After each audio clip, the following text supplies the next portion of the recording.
Welcome to the Old Time Radio Westerns. I'm your host, Andrew Rhynes, and let's get into this episode. This episode is going to be the six-shooter. Original air date is April 1st, 1954, and the title is Aunt Emma. Hope you enjoy, and again, thanks for listening.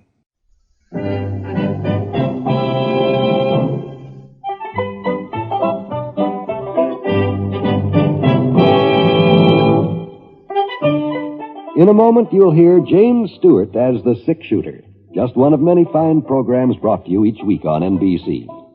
Tomorrow night, there's top comedy entertainment with the Bob Hope Show, the Phil Harris, Alice Faye Show, and Can You Top This with Senator Ford. Bob Hope delivers rapid-fire comedy routines, while Phil Harris and Alice Faye bring both mirth and music. It's a great Friday night lineup of comedy programs, all of them heard only on NBC. James Stewart as the six-shooter.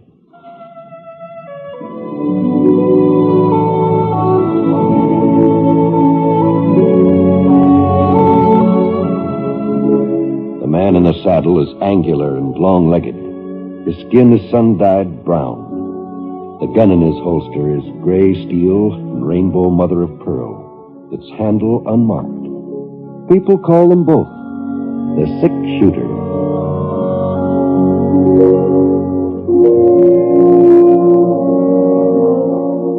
The NBC Radio Network presents James Stewart as the Six-Shooter, a transcribed series of radio dramas based on the life of Britt Ponset, the Texas plainsman who wandered through the Western Territories, leaving behind a trail of still-remembered legends.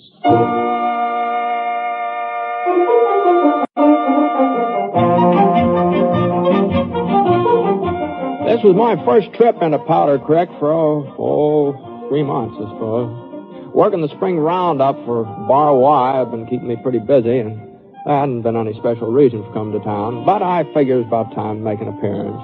Scar's saddle was showing a lot of wear and tear, and, well, my own outfit didn't exactly look like it had just arrived fresh from the mail order house.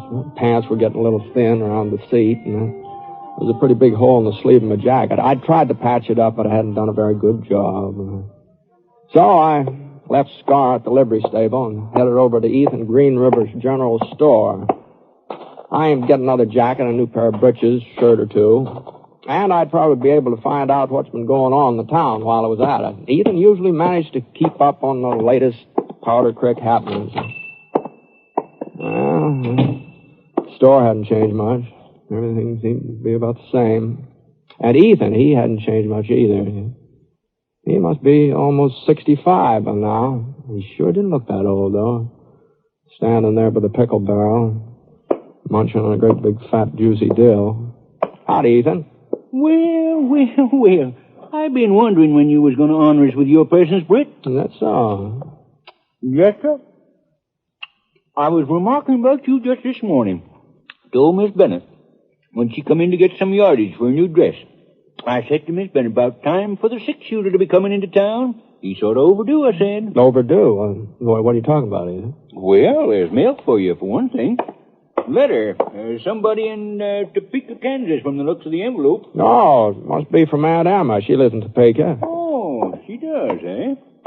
Well, here you are, Britt. Thanks. According to the postal rules, I should have sent it back when you didn't show up, but I figured I could stretch your point. Well, ain't you going to read it? Oh, sure. Oh, my. Oh, that pickle sure is bitter. Good. Must have got too much vinegar in this batch. You know, to this, I ain't very fond of dills anyhow. Don't know why I keep on eating them. Holy smoke. Was something the matter, Britt? Holy. Oh, it's a letter from Aunt Emma. She's coming out here to Powder Creek. Oh, going to pay you a little visit, huh? Now, ain't that nice? No, it's more than just a visit, Ethan. Oh? No, she's figuring on settling down here. Well. She aims to make this her home, look. Well, there's lots worse places a body can live. No, but she expects me to live with her. She says she's going to keep house for me. Well, Holy now, smoke. that's real considerate of her. Real considerate. No, but I appreciate her wanting to look after me, but well, doggone it, Ethan. Now, you know I couldn't settle down, not permanently. I'm used to traveling around and living alone and bunking wherever my fancy strikes. You know that. Sure. But maybe it's good for you to take root someplace, huh? You know what they say, Britt? Rolling stone gathers no moss. Living alone does have its disadvantages. Oh, well, now, you're a fine one to talk. Well. I haven't noticed you making any effort to acquire a family. Oh, now, look here. I'm a lot older than you are. Too old to change my ways. But you're still a young buck. You ought to be sort of pliable like. Yes, sir, I think you ought to take your aunt up on this here offer. You don't think anything of the kind, you Ethan. do. No, you do not. You're just trying to get my goat, that's all. Not at all. I know you. I'll just write Aunt Emma tonight, and I'll thank her for what she wants to do for me. But I'll just explain. I'll just explain to her and tell her. I kind of doubt that a letter would reach her in time to hit her off, Britt. What? Yeah, that one she sent you has been here for several weeks now. Oh, yeah, well, I guess I'll just send her a telegram then. That line out of Powder Creek is still working. Oh, yeah. Ain't been a single breakdown lately, not since them Apaches headed south back into their own territory. Yeah, well, that's what I'll do then. I'll telegraph her. Well, I kind of doubt that a telegram would do much good either. Huh? Seeing as how your Aunt Emma's already in Powder Creek. Yeah, well, I'll send her one anyhow. What? Yes, she got here a week ago last Tuesday. Come in on a Saturday. Brung a whole load of furniture, too. Well, now, hold on, Ethan. No, you're not serious. You're joking. Well, no, I'm not. Just you take a stroll over to the old Mac Dennis house. You know, on the corner behind the bank? Yeah. Yes, sir. Your aunt rented the place right after she arrived. Must be all moved in by now. Well, I just don't know what to say. I understand she's got your room all fixed up waiting for you. My room? Well, that's what she's here for, ain't it? To look after you. Well, I don't need any looking after. Well, maybe not, but it appears your Aunt Emma's got other ideas. Seems to be a real understanding lady, though. Says it's all right for you to keep Sky if your heart's set on it. To keep Sky? What? Well, she probably don't care much for horses herself, you see. Now, you just listen to me, Ethan Green River. I'm not going to live here on that, I never asked Aunt Emma to go. She shouldn't take it upon herself with the old Mac Dennis house, you said. Yeah, that's the one. Ain't very fancy, but from here on, it's going to be home sweet home. Hey, Britt? I'll just see about that.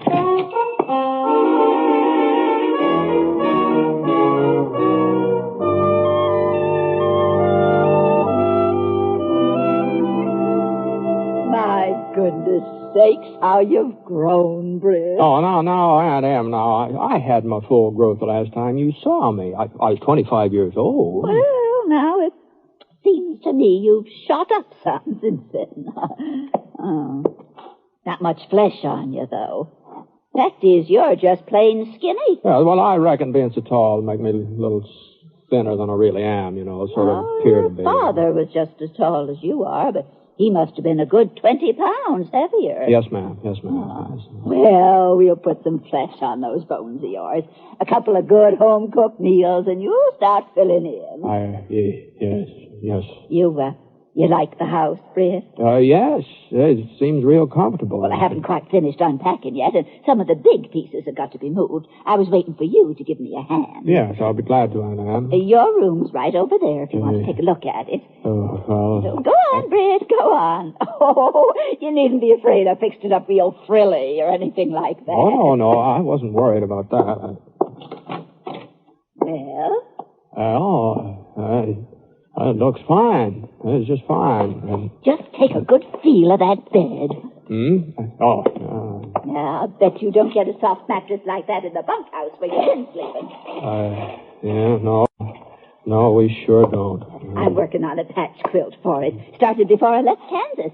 Expect I'll have it finished up in a week or so. Well... Aunt Em, before you go too much trouble... Yes, Britt? You see, I didn't know you were coming to Powder Creek. Yes, Mr. Green River told me you hadn't been in to pick up my letter. You must have been kind of surprised to find out I was already here. I was practically flabbergasted, yes. Whatever made you decide to come west? I'll tell you all about it while I'm fixing supper. Come on out in the kitchen.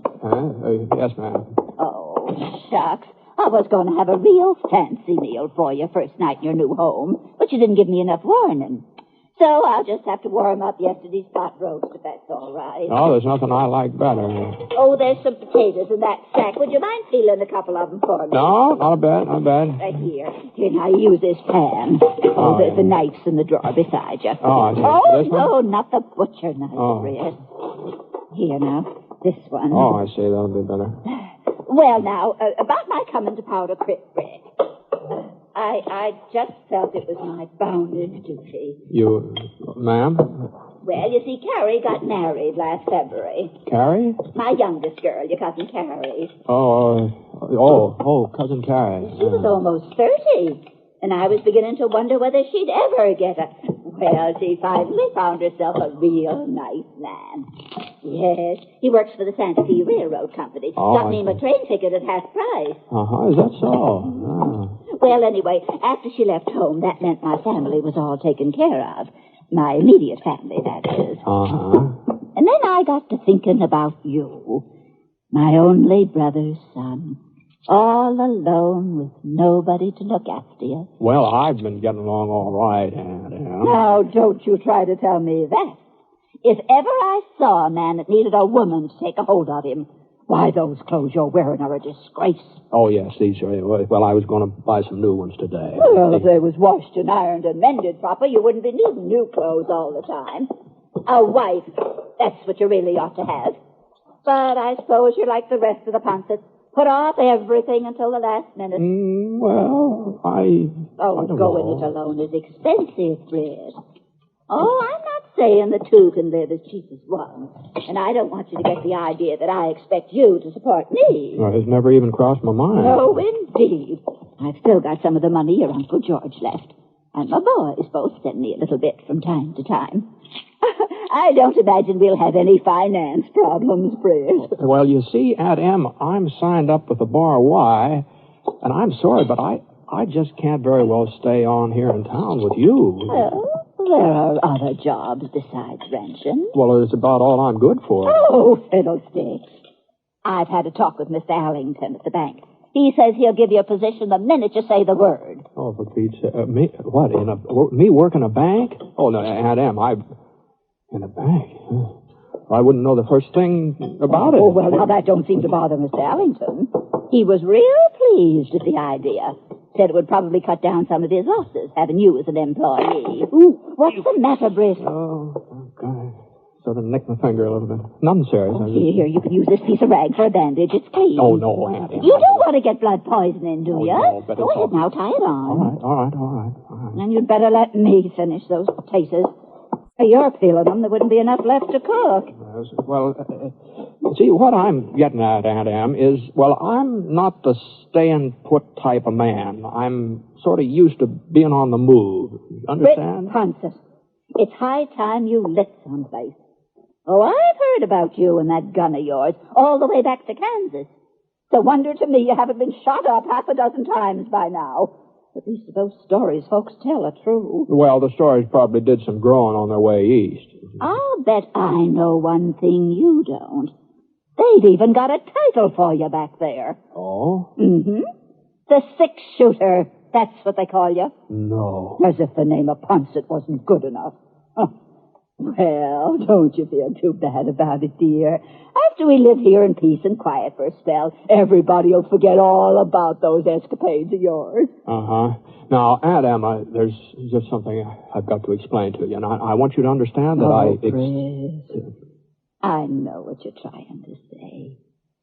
You think I'm making a big sacrifice in coming here and setting up a home for you. No, not exactly. No sacrifice, Britt. No, indeed. And it's not just a feeling of duty, either. The plain truth is, I wanted to come. Oh? It's kind of hard to put into words, but, well, after George died, I still had the children to keep me busy. But now there's no one. No one but you. I guess I'm the kind of person that just has to have somebody to worry over. Must be my nature. And I'm only 60, Britt. I ought to be able to run a house for a good 10 years yet. Ponsets are long-lived as a rule. Oh, sure. So I just don't know what I'd have done if there hadn't been somebody I could be of use to. I guess you're kind of a godsend, Britt. It looks like I need you more than you need me. Mm-hmm. Well, I reckon we both need each other, Madam.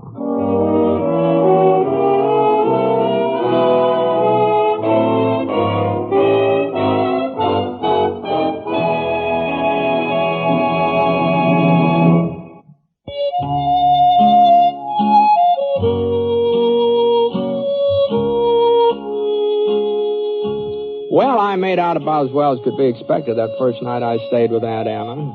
I wasn't exactly what you'd call comfortable. The bed was too darn soft for one thing. And it wasn't easy getting used to having another person around all the time.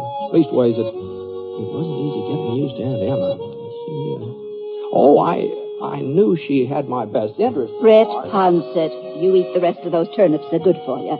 And before I forget it, don't you think you ought to see about getting a haircut? It's hanging way down the back of your neck. And whenever she asked me to do something, well, I sure didn't have any right to object. They were things that had to be done. And a sack of flour, a spool of number 60 white thread, and some empty fruit jars. I think I'll put up some of that rhubarb out in the garden. Looks real nice to me. And as for the advice she gave me, well, it was probably good advice. It was well worth listening to. I just don't see why you can't try working at the bank, Britt. If you don't take to it, you can always quit. I'm not saying that you have to keep on with it for the rest of your life.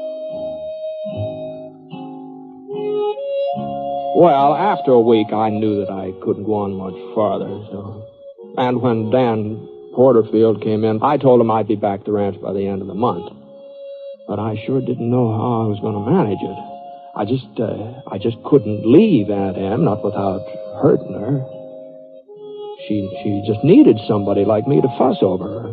And there wasn't anyone else who seemed to fit the bill. At least nobody I could think of right offhand. Yeah, here's the last of it, Britt. Coffee, salt, bacon, cook material. That's all in it. Yeah, that's all, Ethan. I'll say one thing. You sure surprised me, Britt. I don't see why. Well, I do. I figured you wouldn't stay on with your aunt not more than 2-3 days at the very outside. But by Jiminy, it's over a week now, ain't it? Oh, no, it hasn't been a week, but it couldn't be that long. By George, it is a week anyway. The time sure does fly when a man's contented and satisfied, you know? Huh? Ethan, I'm going to let you in on a little secret. You remember the other day when you first told me Aunt Emma was in town? Sure. Well, now, the truth of the matter is I was kind of upset. I didn't exactly welcome the idea. It ain't no secret, Britt. I guess I know how I'd feel was I in your place. Well, that's just it, Ethan. I never realized what I've been missing all these years. What are you talking about? I want to tell you that I wouldn't give up living with Aunt Em for all the gold in California. In the first place, she's the finest cook that ever lived. Why, her hot biscuits alone are enough to make your mouth water, and that isn't the half of it. She takes care of all my clothes. I can put on a clean pair of socks every day if I have a mind to do it. No. A clean pair every single day if I want to. But the best part of it is that I'm not lonely anymore. Gosh, it sure is nice to have somebody to talk to and to play casino with in the evenings. Huh? Of course, I know none of this sounds appealing to you, Ethan, but gosh, I sure hope I never have to go back to living alone. Well, see you later. Huh? Oh, yeah. I'll be seeing you, Britt.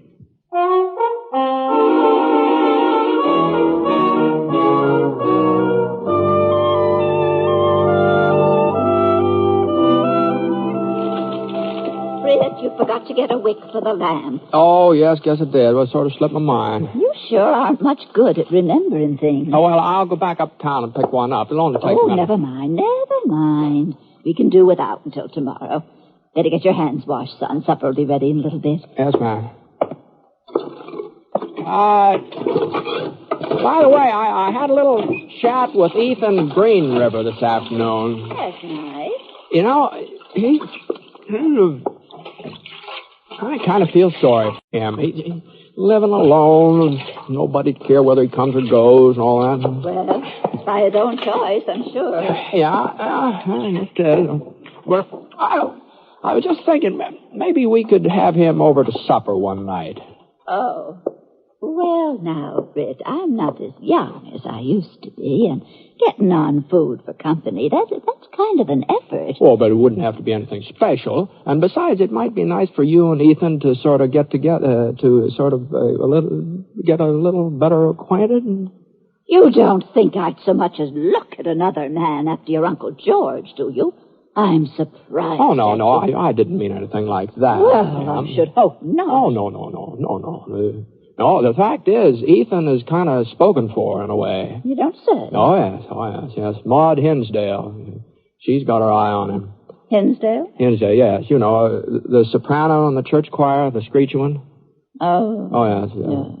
And come to think of it, somebody was telling me Maud was sort of worried about you when you first showed up, and she was afraid another widow might give her some competition for Ethan. And she's been having trouble enough landing him as it is, you know. Well, she needn't have concerned herself. Oh, she's not concerned now. Not since she's seen you. What? No, at least that's the story I got. Well, for Maud Hinsdale's information, I've had plenty of chances to remarry since your uncle passed on. Oh, sure you have. I'm sure you have. And now that you mention it, tomorrow night might be a very good time to have Mr. Green River over for supper. I was planning on chicken and dumplings, and there'll be plenty for 3. Well, now, you're sure it won't mean too much work for you? Oh, what's little work, Britt? This is your home as much as it is mine. Your friends are always welcome. Oh, fine. That's real generous of you.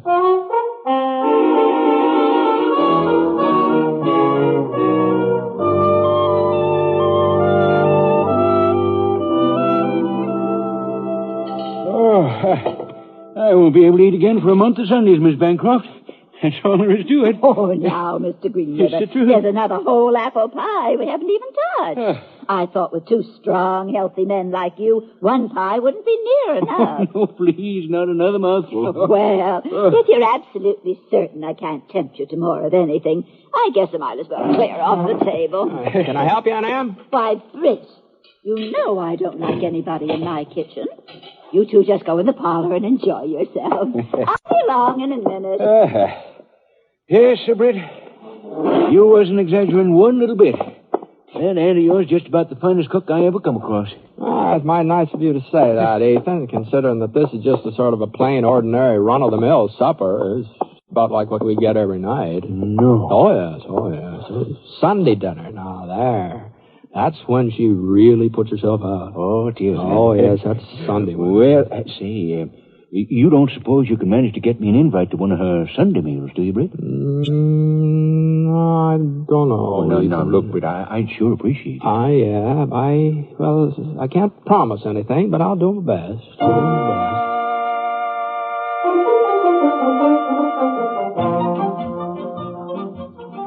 Well, for the next 10 days or so, Ethan was practically a steady boarder at Aunt Emma's.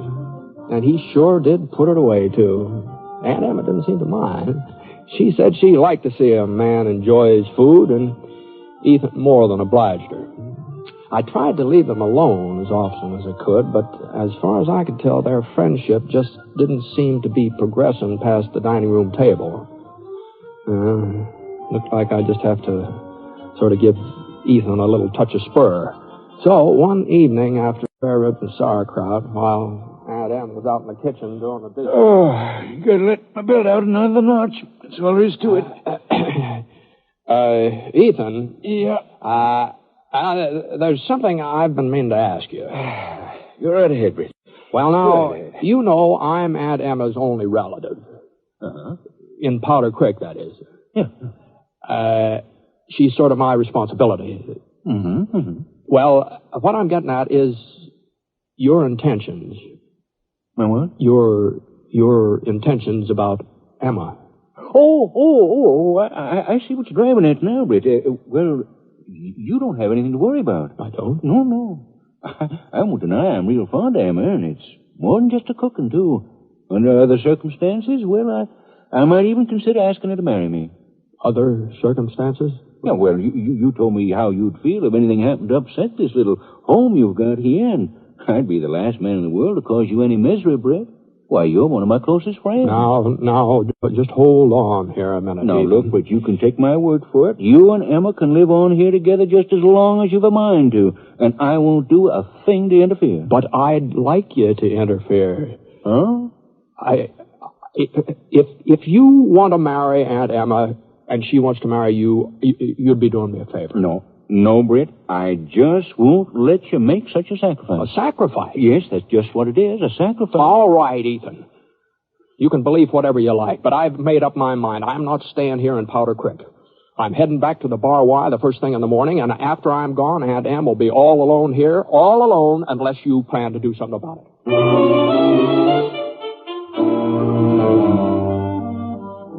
Well, I guess I really wouldn't have gone through with it, leaving Aunt Em, I mean.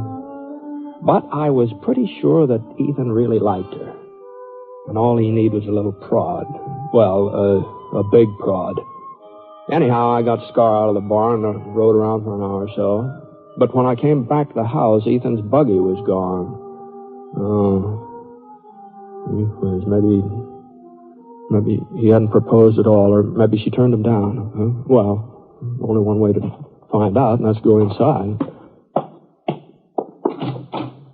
What happened to you, Britt? Oh, well, I just wanted to give Scar a chance to stretch his leg. Oh. I thought maybe you were giving Ethan a chance to propose to me. He asked you to marry him? That was the general idea. I see. You turned him down, huh? Is that what you thought I'd do? Well, I was afraid you...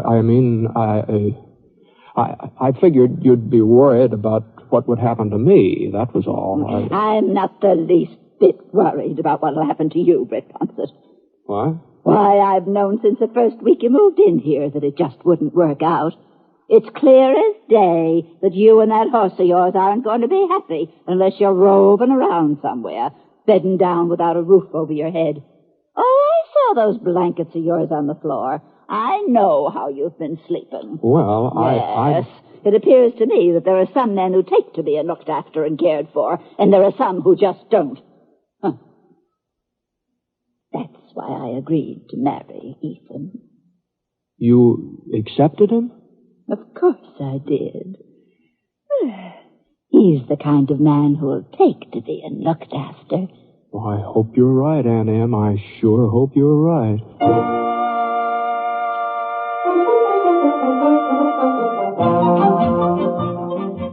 And you know she was? She was 100% right. Why, the next time I came through Powder Creek to visit Aunt Em and Uncle Ethan, well, sir, he was just about the most married man I ever saw. And so help me, he seemed to enjoy it, too. Of course, maybe when I'm his age, well, I guess I don't need to start worrying about it now.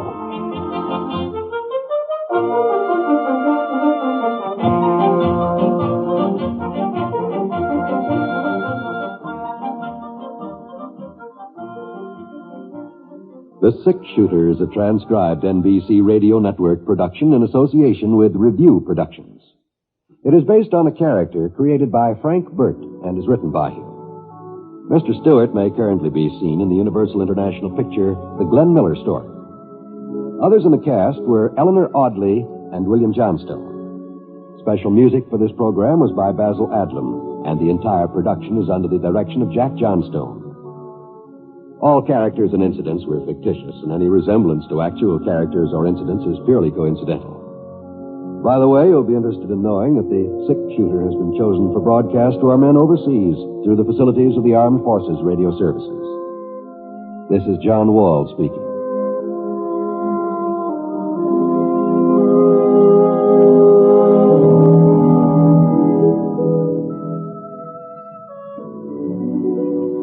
Tonight played Truth or Consequences with Ralph Edwards on the NBC Radio Network.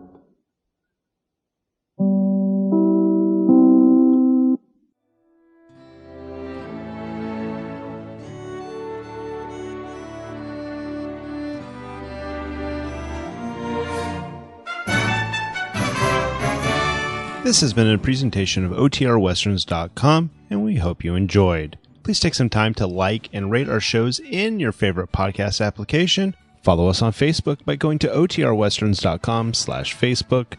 Join in the conversation by going to OTRWesterns.com/Discord.